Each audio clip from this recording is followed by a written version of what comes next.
I think more and more with globalization, it's starting to happen in many levels. What India looked like 10 years ago is very different from what it looks like now. And that's thanks to the internet, it's thanks to technology, it's thanks to um, what we're watching and consuming on television and Netflix. This is slowly defining how we react, what is norm. If you even think about like the whole um, sexuality conversation, gay versus straight, 10, 20 years ago, they were ostracized. And now it's sort of like if you're not gay or bisexual, like that's a popular thing to be. And like people are choosing that versus, like this was actually how I felt.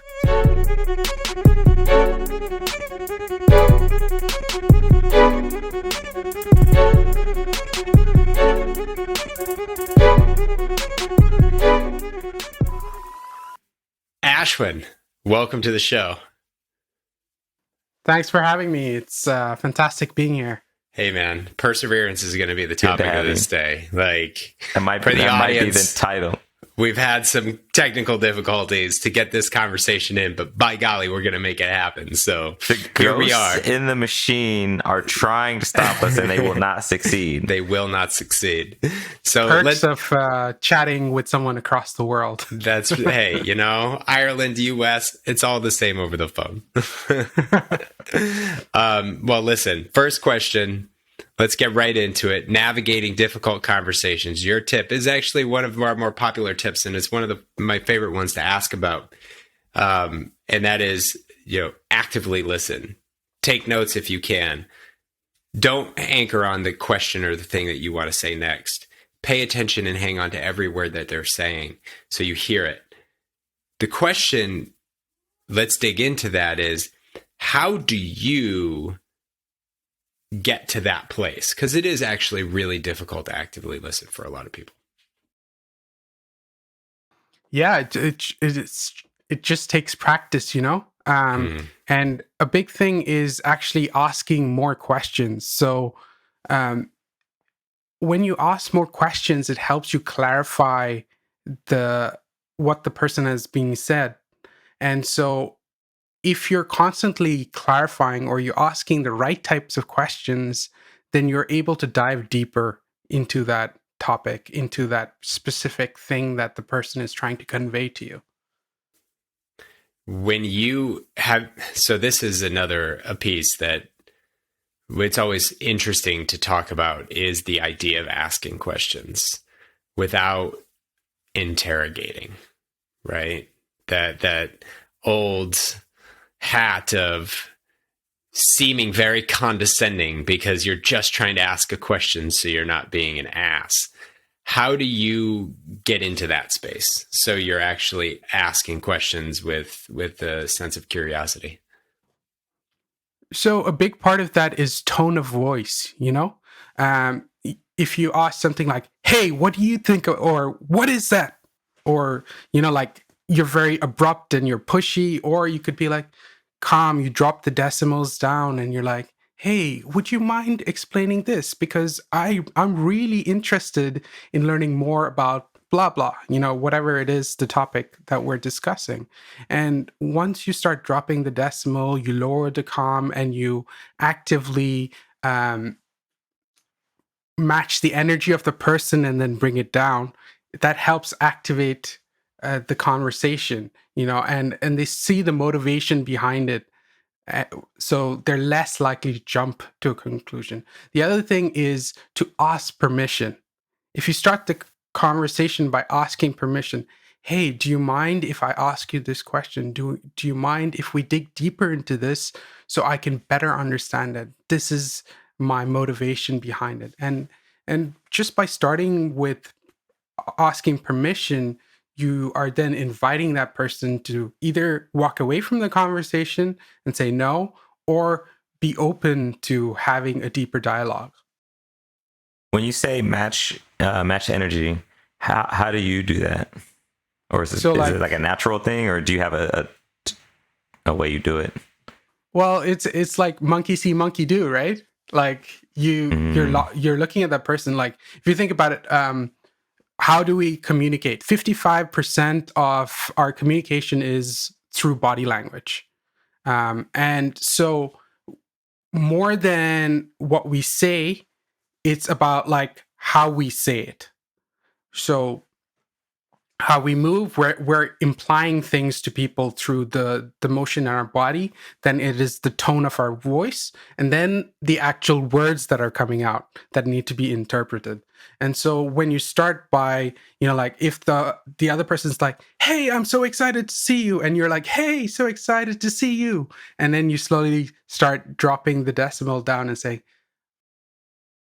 so can we take a quick pause, and you then drop the conversation down to this level and say, have you thought about this, or blah blah blah. So you start there, and then you slowly cater down the decibels so that you're at a more calm pace. And this is something that you definitely have to do with somebody who's like very hyper or active, and it really helps calm them down as well.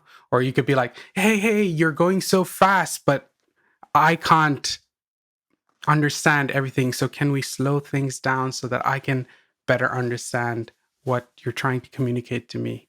Have you found that to be difficult to learn that skill, to, especially if someone is heightened or you're in a tense conversation where you're trying to bring calm and you're still triggered?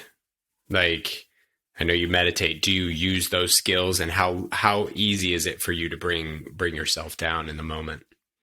Yeah, it's tough. It takes time to learn, and it's all about practice. And the thing is, when you have kids, that's active practice for you, because how often do you just want to be like, like scream at them this and be morning?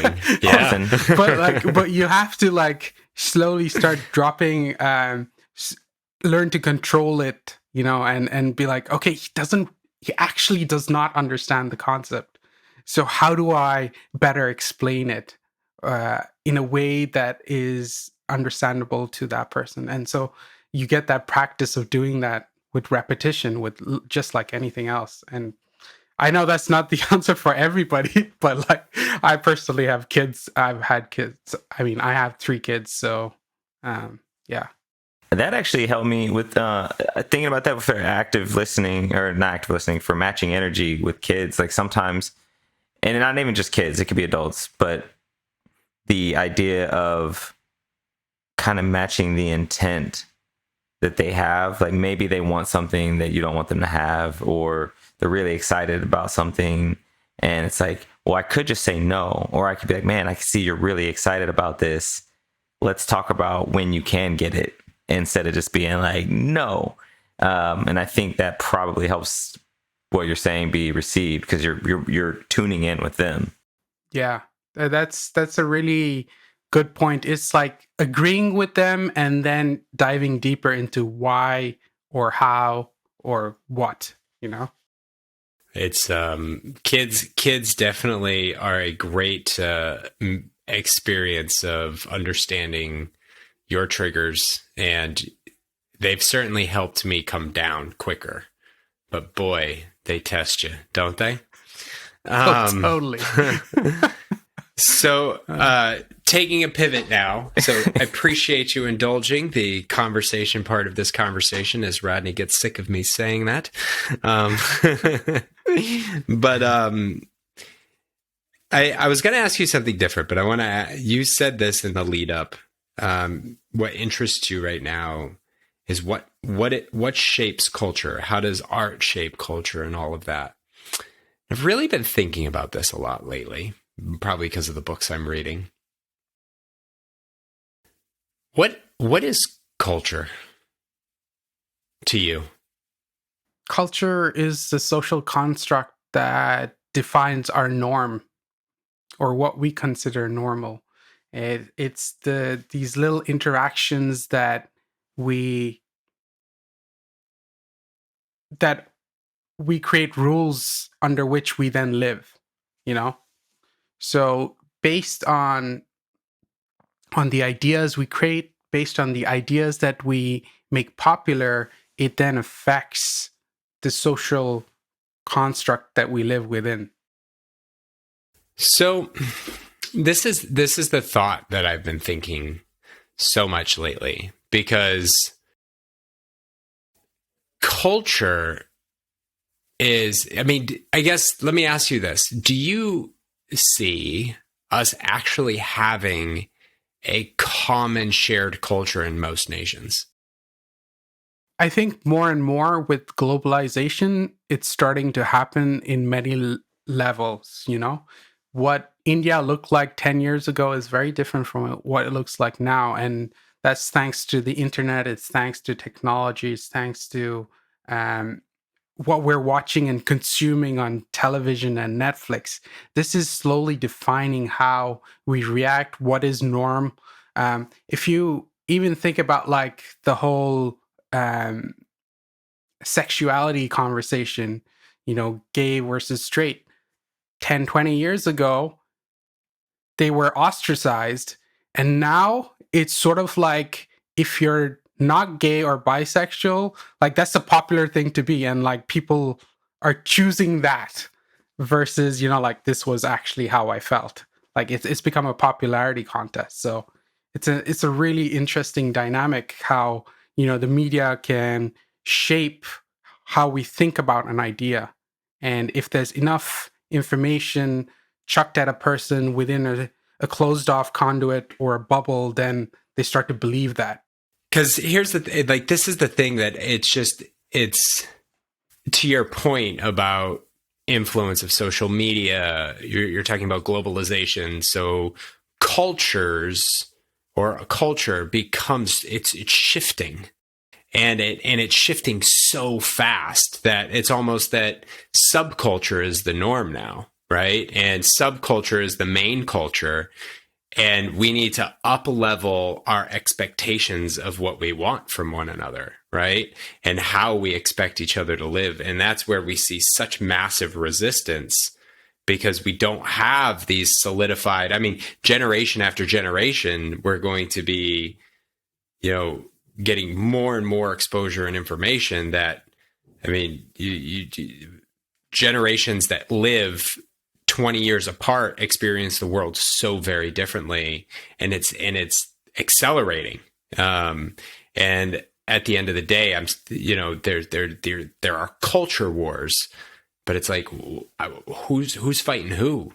Right? Like it's not so solidified anymore. And trying to get my head around this amoebus concept of culture that doesn't seem to uniformly exist in any society other than maybe Japan or China. I think each place has an insular culture, you know, even down to your own family, you'll have a certain culture based on how your dad grew up versus how your mom grew up. And then they come together and then they define the rules of the culture within their family. Maybe they didn't like some things that their folks did, and they like some things that their friends did. And so they incorporate those different acts or those different things into their own family.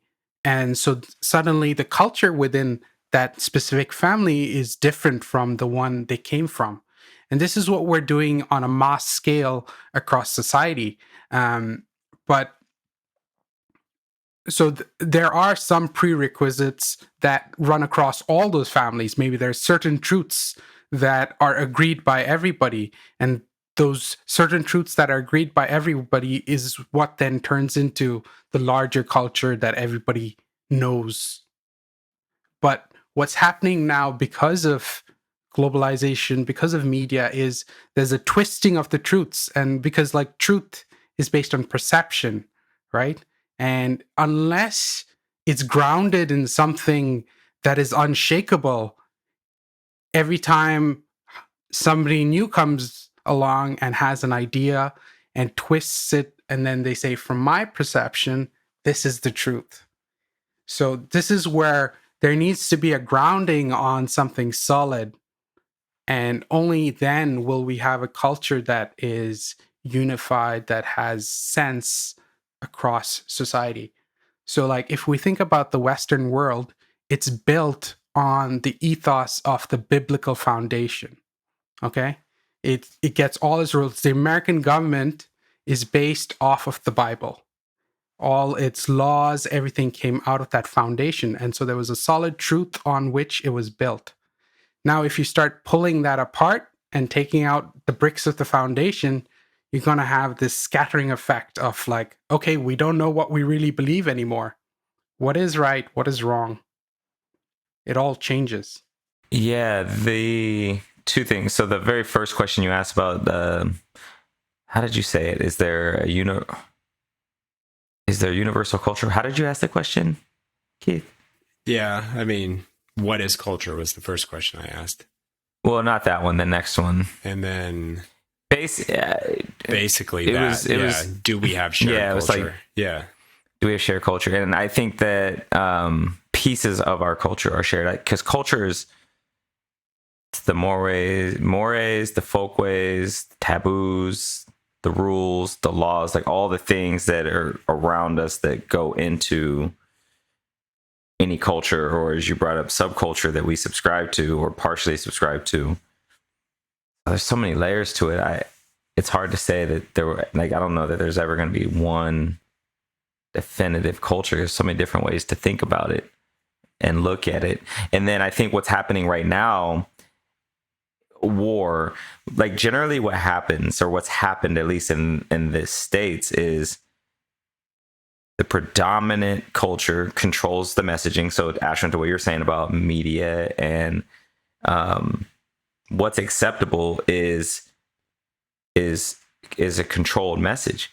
With social media, the difference is, if my culture doesn't agree with that, I can be loud about it. And if other people agree with it, then it will be heard by others.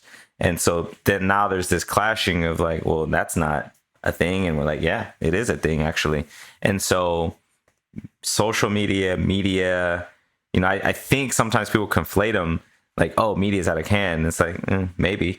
It's done what it's always done. But then social media is completely new, and we're hearing just so many more ideas and thoughts than ever before, and a lot of people don't like that, so you get the war concept.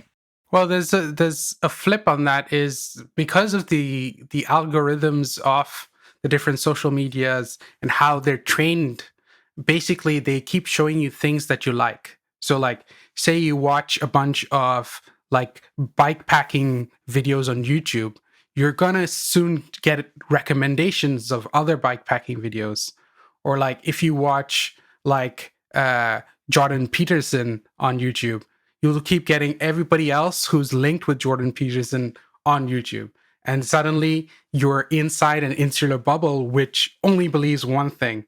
And so it's the prerogative of the person viewing to be conscious of the fact that this is happening. But I'd say a majority of people are not conscious of the fact, and they just like, oh, okay, this is the norm, So whatever. I think that the difference, because I completely agree with that, the way the algorithms work, and they keep us in this loop of bias for information that we already agree with. The difference with this world of tech is that if my group disagrees with your group, like we can pick a piece of media from you that we're like, oh, that's dumb, and like share that in our bubble and be like, yeah, it reinforces that they're wrong, because we have access to that media that in the past, it's like we could share it through word of mouth, but it's not quite the same. 100%. It exaggerates the idea, or inflates it.